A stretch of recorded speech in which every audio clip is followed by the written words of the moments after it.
Keeping up with today's fast-paced world can be difficult. Accelerate your life with iFiber Communications high-speed internet. Surf, stream, and game like never before. Give us a call at 509-754-2600 and find out more at iFiber.tv. Congresswoman Kim Schrier spent a large part of Saturday in Wenatchee, answering constituent questions and meeting with policymakers and community workers. Schrier, a pediatrician from Sammamish, is the first woman and the first Democrat elected from Washington's 8th Congressional District. Before her town meeting at Wenatchee City Hall, the new representative sat down with iFiber One News for a wide-ranging interview about legislation, conservation, the Green New Deal, and other matters facing the country. Our schools are falling apart. We had hearings on these last week, actually 2 weeks ago, about schools crumbling and not being equipped for the technology of today, not being equipped in terms of heat and air conditioning. And really, these schools are from 50 years ago or more. And it's really time to give our students a place where they can physically learn. Oh, well, they're incredibly destructive, and they really are threatening our farmers, in particular hay, apple, and cherry farmers, because so much of their product is exported, and particularly exported to China. And I mean, the sad reality of this is that this tit for tat is hurting our state, it's hurting our country, and it is deteriorating the relationship that our country has with China. Not just that, if this escalates enough, China will just say, you know, the heck with it. We're going to go get our cherries and apples elsewhere, and then our farmers will never have the opportunity to really come back and thrive. And so it is critically important that we have a representative who stands up for our farmers and trade in general in the state of Washington to make sure that we can continue to have a thriving economy.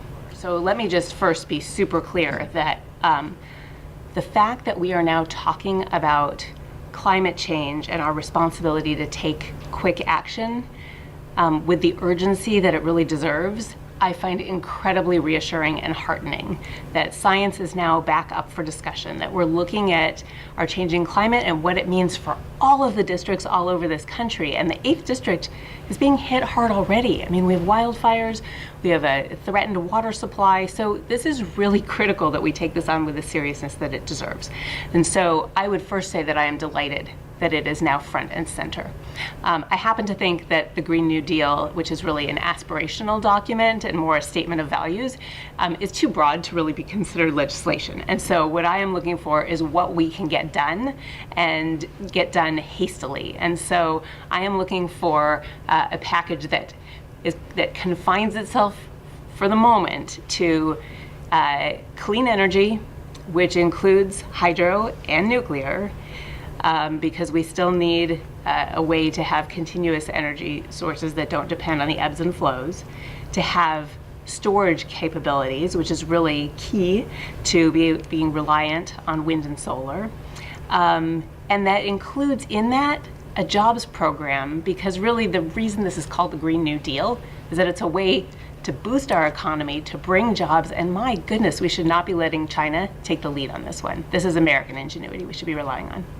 So first of all, I am very relieved to see that there is support across the board, Democrats, Republicans, our president, to address the cost of pharmaceuticals. And so any area where we have an opportunity to work together, we need to jump on that. So I know that there have already been hearings in the Energy and Commerce Committee about drug pricing in general, and insulin is top of mind for everybody. I mean, the bottle of insulin that I use, which is unchanged other than the expiration date from the same bottle that I used 20 years ago, it used to cost cash price $40. Now the cash price is, I believe, $260. And this is a drug that is not an optional drug. Without it, you die. And there is no justification for that kind of price increase. It's just that they have the market cornered. There are two manufacturers. And so being able to make sure that there are not monopolies like that, that we address generics and producing generics, is top of mind for everybody, and especially for me, I would say.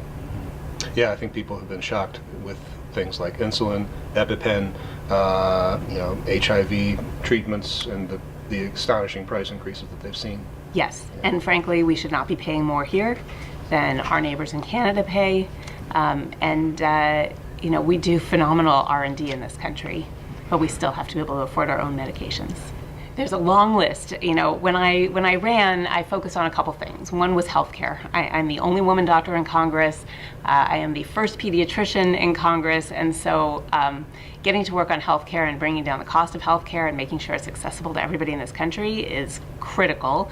I'm excited to be on the new Dems task force. In fact, not just on it, I am co-chairing the task force on healthcare. And the new Dems now represent 101 of the Democrats, and we are very focused on what is achievable and how we can take actual steps to move on this. So it's not just aspirational pie in the sky. This is what can we do tomorrow. So in that spirit, I'm heading up this group. I have already put forth the proposals that I talked about on the campaign trail, like a public option to offer competition with private insurance and drive down prices to take on the cost of prescription drugs. And just 2 weeks ago, co-sponsored a bill that will allow people, just like similar to the one that's here in Washington State, that will allow people who have no or have only one insurance provider in their area to buy into Medicaid as an affordable option. And sometimes people ask, why Medicaid and not Medicare? And the fact of the matter is that Medicaid is a better program. It covers more, it brings down costs more, and as long as we have adequate reimbursement for hospitals and doctors, it's a great program.